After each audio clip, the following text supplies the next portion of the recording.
Hello YouTubes, this is a short video on the latest adventures of the Made in China 2024 Squier Sonic Mustang, the entry-level Sonic which replaced the Bullet in April 2023. We're going to see how changing the bridge has transformed this unloved, unstable pile of poop into a go-to favourite. And just for good measure, we'll change the string trees in pickguard. Let's have a look at the bridge. It comes with a top-loading hardtail bridge made from Chinesium putty, and it looks like Trevor the T-Boy and Fender's product development team made it. You see where all the saddle screws have been sitting? More importantly, see how the low E saddle screws have been located at the top of a 45-degree slope, balanced so that the slightest change in truss rod tension would send the screws avalanching into the crevasse. No wonder these Sonics are so unstable.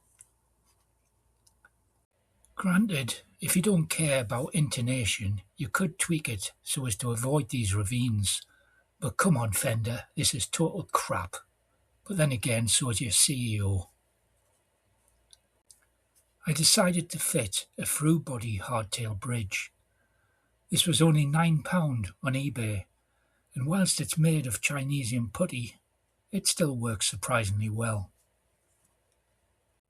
A word of caution though, the supplied screws are so high they could nearly take your eyes out.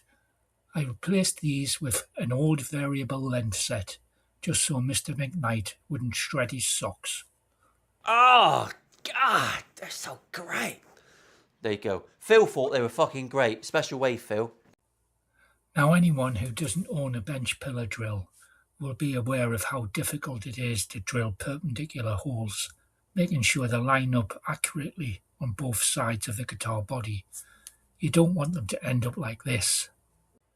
So I bought this, a mini drill jig guide thingy from Temu for £4. I didn't have high expectations, but it is actually rather good.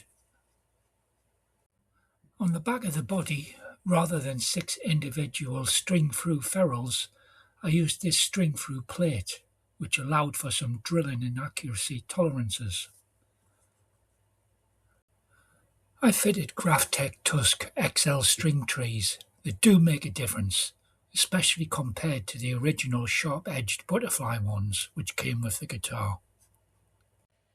Next, I swapped out the original single-ply white pickguard with a 3-ply mint green pickguard, sold by Musically on Amazon for £8. It did state it was for an Indonesian-made Sonic, whilst this one is Chinopian, but it only needed minor adjustments to some of the screw holes, and the quality was exceptional. The old one's on the left, the new one's on the right. Now for the bad news. I had a bit of a problem with some guyker locking tuners. They didn't lock, and one didn't even have a hole for the string to go through. Yes, it turns out I'd bought a set of fake guyker tuners. This cost me 20 quid on these useless tuners, plus a set of ruined strings. So it was back on with the original tuners, and to be honest, I'm pleased, as they do work okay-ish, and they don't add any extra weight to the headstock. I'm well pleased with these cheap mods, and do hope you found the video interesting and hopefully even useful. If you did, please give me a like and subscribe so you can be notified of any future updates. Thanks peeps, and stay well.